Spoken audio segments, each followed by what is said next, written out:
Bertahun-tahun yang lalu, ketika saya memulai pelayanan saya di tempat ini, ada beberapa kejadian yang sepertinya cukup menggores di hati saya, saudara-saudara. Waktu itu jemaat baru sangat sedikit. Sekarang sedikit, dulu sangat sedikit. Dan ada beberapa kejadian di mana orang-orang satu demi satu meninggalkan saya, dan mereka adalah orang-orang yang saya kasihi, yang saya rasa saya sudah menginvestasikan hidup saya ke dalam hidup mereka. Dan saya ingat waktu itu, saya berdoa di kamar saya, di atas kasur saya sendirian. Itu siang hari. Waktu itu istri saya masih bekerja, jadi saya sendirian di rumah. Saya berdoa di hadapan Tuhan. Saya menangis di hadapan Tuhan. Merasa kehilangan.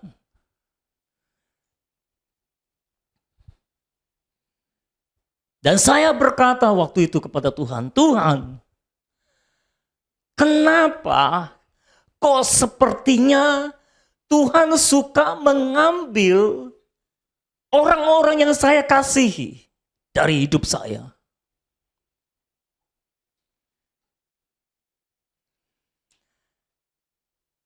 Tuhan tidak menjawab keluhan saya itu, tapi dia munculkan satu orang. Lalu Tuhan berkata, kalau orang ini aku ambil lagi, kamu rela enggak? Dan saya harus terus terang, saya tidak bisa menjawab pertanyaan Tuhan itu seketika itu juga.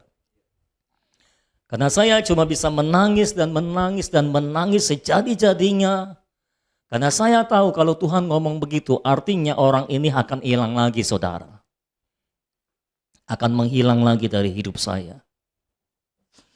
Setelah beberapa menit saya menangis sejadi-jadinya, akhirnya saya bisa menenangkan diri, menguatkan hati saya, dan saya berkata, Tuhan, saya nggak mampu, dan saya nggak rela sebetulnya. Tapi kalau itu kehendak Tuhan, biar kehendak Tuhan yang jadi, dan tolong mampukan saya untuk melepaskannya, untuk merelakannya. Harus diakui tidak mudah untuk melepaskan apa yang selama ini kita miliki, apa yang selama ini kita hargai, kita sayangi, kita investasikan hidup kita untuk orang tersebut, saudara. Dan setelah itu damai sejahtera turun dalam hati saya, dan saya tenang. Dan betul saja beberapa waktu setelah itu, setelah waktu doa itu, kejadian orang itu diambil Tuhan, pergi, bukan mati, enggak meninggal, tapi pergi meninggalkan saya. 20 tahun kemudian, hari-hari ini tahun 2020, hal yang mirip-mirip terjadi, saudara-saudara. Nah, pada waktu itu 20-an tahun yang lalu kira-kira, entah mengapa kehilangan sesuatu yang kita sayangi memang selalu menyakitkan, saudara.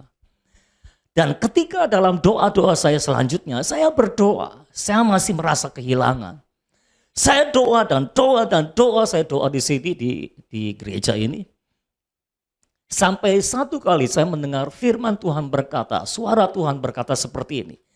Tidak ada yang hilang dari kehidupan orang percaya. Kalaupun hilang, aku akan mengembalikannya dalam keadaan yang lebih baik. Saya ingat sekali, saya mendengar suara itu dengan jelas. Yang berkata, tidak ada yang hilang dari kehidupan orang percaya. Kalaupun hilang, aku akan kembalikan dalam keadaan yang jauh lebih baik. Lalu Roh Kudus membawa pikiran saya kepada peristiwa Yusuf dan Yakub. Yakub sempat kehilangan Yusuf di usia Yusuf yang ke-17 tahun. Dia dibuang ke dalam sumur lalu dijual menjadi budak di Mesir oleh kakak-kakaknya, saudara-saudara. Dan kakak-kakaknya melaporkan bahwa Yusuf dibunuh oleh binatang buas, dicabik-cabik oleh binatang buas, dan diberikan bukti jubah yang berdarah-darah.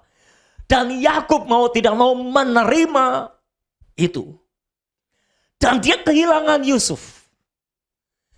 Tanpa Yakub ketahui, Tuhan terus bekerja dalam kehidupan Yusuf setelah dia dijual sebagai budak di Mesir.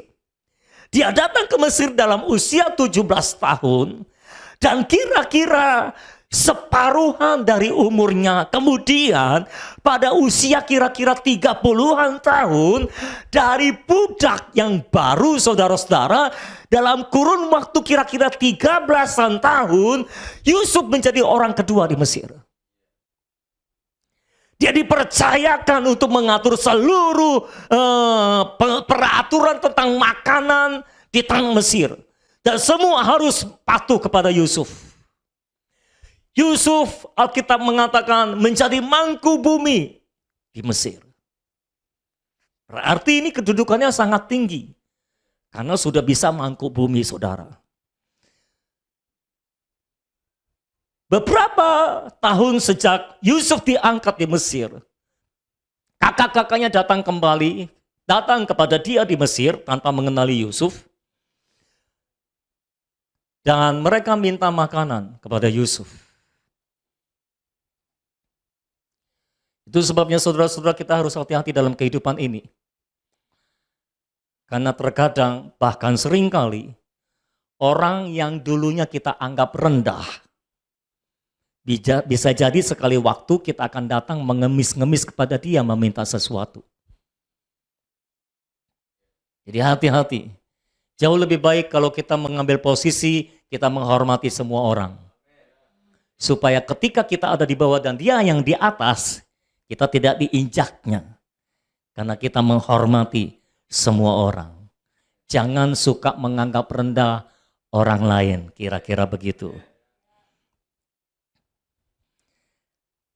Singkat cerita, saudara, Yusuf memberitahu bahwa dia adalah Yusuf dan kakak-kakaknya kaget.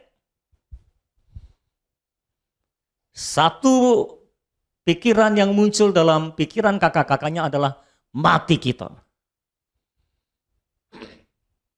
Karena secara hitung-hitungan manusiawi, Yusuf pasti membalas dendam dan akan membunuh mereka. Mungkin dicincang-cincang, bunuhnya juga nggak langsung. Singkat cerita, kakak-kakaknya datang kepada Yakub, bapaknya Yusuf, dan memberitahu Yakub bahwa Yusuf masih hidup dan menjadi mangku bumi di Mesir, penguasa dunia pada waktu itu. Nah, Alkitab mencatat, hati Yakub dingin mendengar berita itu. Mengapa dingin? Karena dia sudah melepaskan Yusuf selama 13 tahun. Dia sudah menganggap Yusuf hilang dari hidupnya selama 13 tahun. Dan 13 tahun bukanlah kurun waktu yang sebentaran, saudara. Itu cukup untuk membuat hati Yakub sudah beku, dingin. Makanya ketika dia mendengar Yusuf masih hidup dan menjadi penguasa di Mesir, dia dingin hatinya. Dia nggak percaya. Sampai akhirnya Yusuf mengirim kabar kepada Yakub dan minta Yakub datang ke Mesir. Baru akhirnya Yakub berkata, ya sudahlah, coba aku lihat. Dan saat Yakub ketemu dengan Yusuf, saya percaya waktu itu mungkin Tuhan berkata yang sama kepada Yakub. Tidak ada yang hilang dari kehidupan orang percaya. Mungkin kita berpikir itu sudah benar-benar hilang dari hidup kita. Tapi setelah 13 tahun, Tuhan bisa mengembalikan Yusuf ke dalam tangan Yakub. Dan kali ini dalam keadaan yang jauh lebih baik. Di tahun ini, ternyata Tuhan masih sama, saudara. Tuhan masih berkata dalam hidup saya, tidak ada yang hilang dalam kehidupan orang percaya. Kalaupun ada yang hilang, akan dikembalikan dalam keadaan yang jauh lebih baik. Dan hari ini saya mau menyampaikan berita ini kepada setiap saudara. Tidak ada yang hilang dalam kehidupan orang percaya. Kalaupun ada yang hilang, Tuhan akan kembalikan dalam keadaan yang jauh lebih baik. Mungkin hari-hari ini kau sudah berkata, ya sudahlah, hilang semua. Ada orang yang kehilangan pekerjaan, ada orang yang kehilangan gajinya dan sebagainya. Ada orang yang kehilangan usahanya. Mereka sudah pasrah dan berkata, ya sudahlah, sudah hilang. Tapi saya percaya hari ini Tuhan mau berkata kepada setiap saudara, tidak ada yang hilang dalam kehidupan orang percaya. Kalaupun ada yang hilang, Tuhan akan kembalikan dalam keadaan yang jauh lebih baik. Jadi bagaimana sikap saudara kalau engkau kehilangan sesuatu? Ambil sikap, setting pikiran saudara. Berarti Tuhan mau gantikan dengan yang jauh lebih baik. Haleluya. Kalau ada yang hilang, artinya Tuhan mau gantikan dengan yang jauh lebih baik. Saya ulangi sekali lagi, kalau ada yang hilang, artinya Tuhan mau gantikan dengan jauh yang lebih baik. Tapi inti yang saya mau sampaikan adalah tidak akan ada yang hilang dalam kehidupan orang percaya. 1 Samuel pasal 30.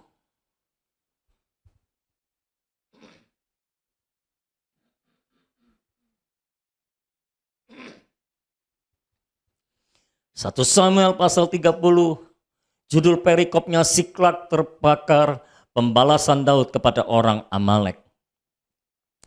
Semua sudah di situ? Ikuti saya ayat 1. Ketika Daud serta orang-orangnya sampai ke Ziklag, pada hari yang ketiga, orang Amalek telah menyerbu tanah Negeb dan Ziklag. Ziklag telah dikalahkan oleh mereka dan dibakar habis. Perempuan-perempuan dan semua orang yang ada di sana, tua dan muda, telah ditawan mereka dengan tidak membunuh seorang pun. Mereka menggiring sekaliannya, kemudian meneruskan perjalanannya. Ketika Daud dan orang-orangnya sampai ke kota itu, tampaklah kota itu telah terbakar habis, dan istri mereka serta anak mereka yang laki-laki dan perempuan telah ditawan. Lalu menangislah Daud dan rakyat bersama-sama dengan dia itu dengan nyaring sampai mereka tidak kuat lagi menangis. Kita tahu kehidupan Daud, saudara-saudara. Sebelum peristiwa ini terjadi, dia dikejar-kejar oleh Saul. Dia lari dari satu gua ke gua yang lain di tanah Yehuda. Sampai satu titik Daud berpikir, kalau aku terus berada di tanah Yehuda, aku akan terus dikejar-kejar oleh Saul karena ada banyak mata-mata yang memata-matai kehidupannya, sehingga dimanapun dia berada akan datang laporan kepada Saul, Daud ada di sini, Daud ada di sana, dan Saul bisa mengejar Daud. Hanya karena perlindungan dan pemeliharaan Tuhanlah Daud lolos dari kejaran Saul terus-menerus. Bahkan Tuhan membalikan keadaan Daud yang punya kesempatan untuk membunuh Saul sebanyak 2 kali, tapi Daud melepaskannya. Hanya karena perlindungan Tuhan. Sampai satu titik Daud berpikir, kalau aku terus ada di Yehuda, aku akan terus menjadi buronan Saul. Lebih baik aku menyeberang ke Filistin supaya Saul tidak mengejar-ngejar aku lagi. Jadi dia menyeberang ke Filistin, dia datang kepada Akhis, Raja Gad di Filistin, dan dia diterima oleh Raja Filistin. Lalu dia dikasih sebuah kota untuk ditinggali, namanya Ziklag. Dan pada waktu itu, Daud dan semua sekutunya, prajuritnya dan keluarganya, kambing dombanya dan segalanya, tinggal di Ziklag. Setelah beberapa waktu tinggal di Ziklag, dia diajak perang oleh raja orang Filistin, Raja Akhis namanya. Dia diajak perang, dan selagi Daud mau pergi berperang kepada Raja Akhis, sebetulnya saudara-saudara, kemudian dalam perjalanan, ini kan Filistin ada beberapa raja kota, begitulah saudara, mereka kerjasama, dan raja-raja yang lain menolak Daud. Karena takut Daud akan berkhianat. Jadi akhirnya Akis suruh Daud pulang ke Ziklag. Tetapi permasalahannya ketika Daud pulang ke Ziklag, saudara-saudara, Ziklag sudah terbakar habis oleh orang Amalek. Dan semua keluarga mereka ditawan. Harta mereka dibawa semuanya. Dan kotanya terbakar. Bisakah saudara bayangkan? Daud kehilangan istrinya, Daud kehilangan anak-anaknya, Daud kehilangan istri-istrinya, karena istrinya banyak, minimal ada 2 di situ. Dia kehilangan anak-anaknya, dan dia kehilangan, dan semua prajuritnya juga kehilangan keluarganya. Daud kehilangan keluarganya, kehilangan hartanya, kehilangan kotanya, pada satu saat yang sama. Kalau saudara berkata, ya itu enteng, itu karena saudara tidak mengalaminya. Dan itu sebabnya mereka menangis. Mereka menangis sejadi-jadinya sampai mereka tidak kuat lagi menangis. Bagaimana mungkin mereka tidak menangis, saudara-saudara? Karena Daud akan berteriak kepada Tuhan, Tuhan, kok hidupku susah terus? Baru sekarang bebas dari buronan Saul karena menyeberang ke negeri orang. Jadi Saul tidak mengejar-ngejar Daud lagi karena sudah tidak ada di Israel, tidak ada di Yehuda. Tapi di Filistin pun kota yang diberikan kepadanya, kota yang ditinggalinya dibakar habis oleh musuh. Dan semua harta bendanya dan keluarganya ditawan oleh musuh. Ketika Daud balik ke situ, dia tidak tahu di mana musuh berada, saudara-saudara. Mereka kehilangan segala sesuatunya dalam satu waktu. Makanya orang Kristen, kalau jadi orang Kristen yang terlalu cengeng, coba baca kisah Daud supaya saudara jangan terlalu cengeng. Kadang-kadang ada orang Kristen yang baru kehilangan pekerjaan, sudah frustrasi, putus asa. Daud kehilangan segala-galanya, harta bendanya hilang, keluarganya hilang. Dia tidak tahu mereka sekarang berada di mana. Dan dia tidak tahu juga keluarganya masih hidup atau sudah mati karena ada di tangan musuh. Itu awal ceritanya, saudara. Tapi ayo kita langsung loncat ke akhir cerita di ayat 19. Inilah ayat yang Tuhan berikan kepada saya hari-hari ini. Ayat 19. 1 Samuel 30 ayat 19. Semua sudah di situ? Baca. Tidak ada yang hilang. Baca. Tidak ada yang hilang pada mereka. Amin. Tidak ada yang hilang pada mereka. Dari hal yang kecil sampai hal yang besar, Tuhan mencatatnya secara detail. Tidak ada yang hilang dari hidup mereka. Dari hal yang kecil sampai hal yang besar. Sampai anak laki-laki, anak perempuan. Dari carahan sampai segala sesuatu yang telah dirampas mereka. Semuanya itu dibawa Daud kembali. Tidak ada yang hilang pada mereka. Tidak ada yang hilang dalam hidup saudara. Tidak ada yang hilang pada saudara. Saya percaya kalau hari-hari ini engkau kehilangan pekerjaanmu, engkau kehilangan hartamu, Tuhan akan mengembalikannya dalam keadaan yang jauh lebih baik. Karena tidak ada yang hilang dalam kehidupan orang percaya. Tidak ada yang hilang pada mereka. Dari hal yang kecil sampai hal yang besar. Sampai anak-anak laki-laki dan anak perempuan. Dari carahan sampai segala sesuatu yang telah dirampas mereka. Semuanya dibawa Daud kembali. Haleluya. Yakinkan dalam diri saudara. Tidak ada yang hilang. Apa yang akan menjadi milikmu akan menjadi milikmu. Apa yang seharusnya menjadi milikmu akan menjadi milikmu. Apa yang seharusnya engkau alami akan engkau alami. Apa yang telah Tuhan janjikan dalam hidupmu akan Tuhan genapi. Apa yang Tuhan janjikan dalam hidupmu akan Dia lakukan bagimu. Percayalah kepadanya, saudara. Amin. Nah, bagaimana caranya supaya semua yang hilang itu bisa kembali? Karena bisa saja saudara berkata, tapi kok aku ngalami hilang-hilang tapi nggak ada yang kembali. Ya, saya bisa berkata, saya bisa menjawab, mungkin belum waktunya untuk kembali. Sekali waktu pasti kembali. Tapi ada beberapa hal yang saya mau sampaikan pada hari ini supaya saudara mempersiapkan diri untuk menerima semua yang hilang dalam hidup saudara untuk kembali dalam kehidupan saudara. Apa yang seharusnya engkau lakukan? Apa bagian yang harus engkau lakukan supaya semua yang hilang dalam hidupmu kembali kepadamu? Ayo kita belajar dari Daud pada hari ini. Saudara siap? Nomor 1, apa yang harus engkau lakukan adalah kuatkan kepercayaanmu.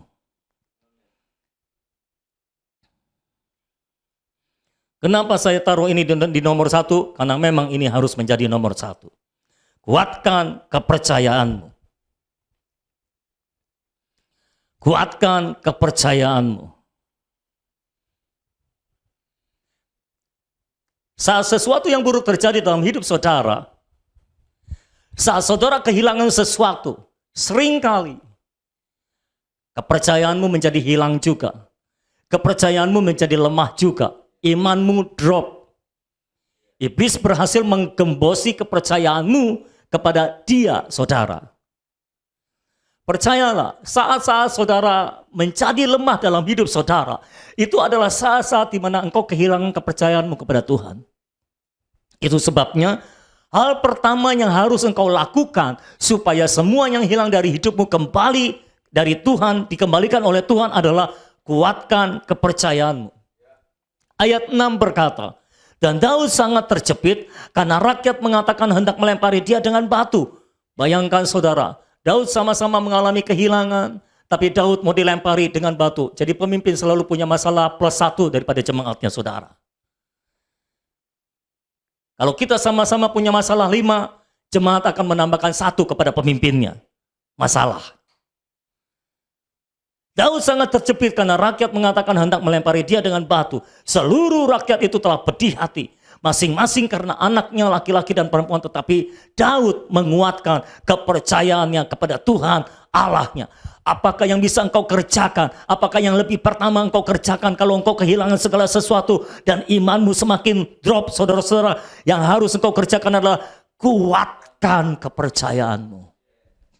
Kuatkan kepercayaanmu. Bagaimana caranya engkau menguatkan kepercayaanmu? Ada banyak cara engkau menguatkan kepercayaanmu. Engkau dengar ulang khotbah, itu menguatkan kepercayaanmu. Engkau membaca daily bread, merenungkannya siang dan malam, itu bisa menguatkan kepercayaanmu. Itu sebabnya di masa-masa pandemi corona ini saudara, saya kirimkan renungan pagi setiap hari melalui Instagram, melalui Facebook. Ada orang-orang yang bertugas di dalamnya. Dan setiap sore saya kirimkan video suara kemenangan 5 menitan saudara-saudara untuk dilihat. Untuk tujuannya apa? Supaya video-video itu suara kemenangan, renungan pagi, ditambah daily bread juga dikirimkan secara pribadi. Tujuannya apa? Di masa krisis pandemi corona ini engkau dikuatkan kepercayaanmu, engkau dikuatkan imanmu. Dan saya memuji Tuhan, sudah ada beberapa kesaksian yang berkata, yang menyaksikan, aku dikuatkan karena menerima daily bread. Aku dikuatkan karena video suara kemenangan dan sebagainya.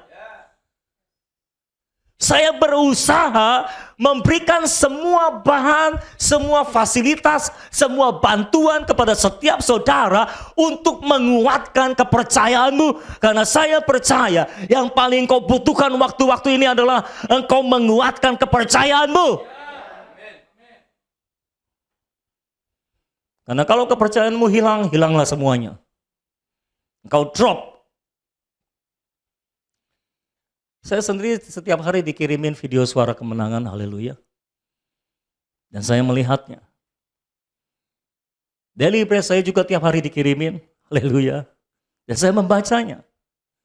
Dan seringkali saya juga dikuatkan karena membacanya. Dikuatkan karena video suara kemenangan, haleluya. Kemarin dikirimin nama Yesus, kuasa nama Yesus. Membuat mujizat yang menyolok, haleluya. Dikuatkan. Ada kuasa nama Yesus. Bisa bangkit lagi dalam kepercayaan. Bisa bangkit lagi dalam iman saudara-saudara. Dikuatkan kepercayaan. Semua bahan-bahan yang saya siapkan untuk saudara, itu kerjanya pakai waktu dan tenaga, tahu? Maksudnya apa? Dibaca, dilihat, dikirimin, bukan cuma dilewatin. Tujuannya untuk kebaikan saudara, untuk menguatkan kepercayaan saudara, karena saudara membutuhkan itu. Jangan menganggap remeh semua pekerjaan saudara-saudara, semua yang sudah dikerjakan oleh pemimpinmu. Lihat dong.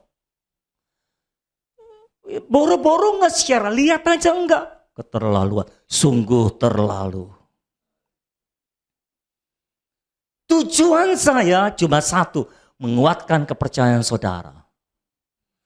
Saya berdoa supaya setiap orang yang membaca Daily Bread, membaca renungan pagi, melihat video suara kemenangan, dikuatkan kembali imannya, dikuatkan kembali kepercayaannya kepada Tuhan, sehingga saudara-saudara mereka nggak putus asa menghadapi semuanya ini. Saudara tahu, di tengah masa-masa seperti ini, kita itu sebetulnya lebih banyak berperang melawan diri kita sendiri.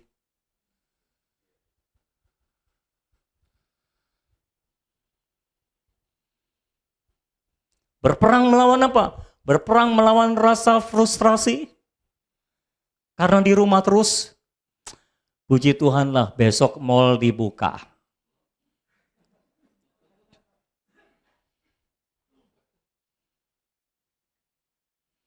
Jadi dalam rangka ulang tahun saya, udah mau dibuka lah. Itu hadiah buat saudara lah. Tapi kan orang ke mall juga takut saudara. Yang paling saya heran dan tidak masuk akal saya adalah orang berani-beraniin diri untuk ke mall, tapi takut ke gereja. Haleluya.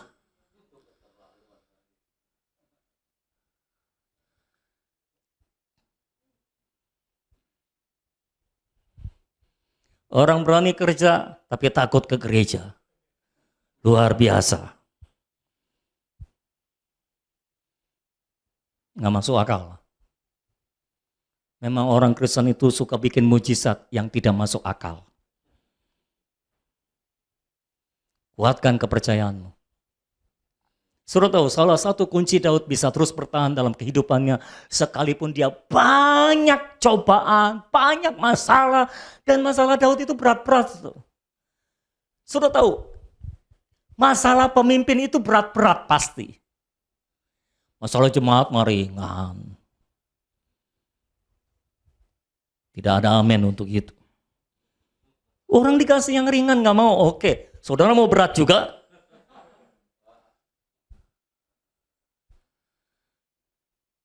Saudara tahu, saya menemukan satu rahasia. Kenapa Daud bisa menciptakan mazmur yang begitu banyak? Karena masalah hidupnya berat.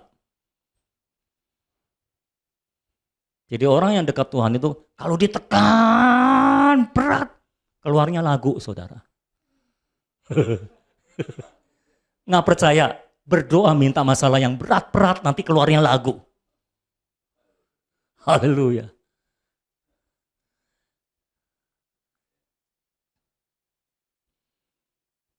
Buktinya saya dari dulu nggak bisa cipta lagu, saudara. Sekarang bisa.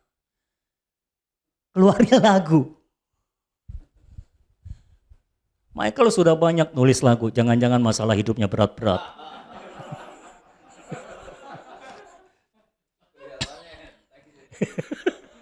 Kelihatannya enteng. Kamu nggak tahu. Don't judge the book by its cover.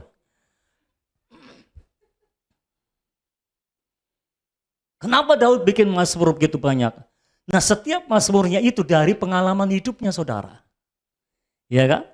Dia lagi kenapa lagi di padang gurun ini bikin mazmur. Dia lagi menghadapi singa dan beruang bikin mazmur, main kecapi dan sebagainya, saudara. Tetapi tahukah saudara, lagu atau pujian itu juga salah satu senjata untuk menguatkan kepercayaan kita. Jadi kalau saudara sedang lemah, salah satu hal yang bisa saudara lakukan adalah memuji Tuhan. Itu bisa menguatkan saudara. Lagu-lagu yang kita nyanyikan bisa menguatkan saudara. Yang nyanyinya jangan lagu pop, lagu rohani. Kalau lagu rohani ya saudara tambah lemah. Kalau lagu pop ya saudara tambah lemah. Nyanyinya lagu rohani dong. Saudara lagi lemah, lagi termenung, kehilangan pekerjaan, gaji dipotong 50%. Pagi-pagi saudara buka jendela dan melongo keluar, merenungi nasibmu. Lalu saudara nyanyi, kasih setiamu lebih dari hidup. Wah, kasih setia Tuhan lebih dari hidup. Jangan kata gaji baru dipotong 50%. Kasih setia Tuhan. Loh, saya nggak bilang begitu. Bahkan seluruh hidupku tidak bisa mengalahkan kasih setia Tuhan. Apalagi baru pekerjaanku. Kasih setia Tuhan lebih daripada hidup. Jadi aku pasti bisa melalui semuanya ini. Amin saudara. Aku pasti bisa melalui semuanya ini. Satu kali saudara, saya lagi tertekan saudara. Muncul lagu. Jadi kalau tertekan itu munculnya lagu saudara. Saya ada lagu lagi yang saya sudah garap. Penyanyinya keteteran. Nguber saudara. Makanya saya gunakan kesempatan masa transisi ini untuk ngajarin lagu-lagu baru dulu sama saudara supaya penyanyinya sekalian belajar. Kalau dikirimin ke rumah nggak hafal-hafal.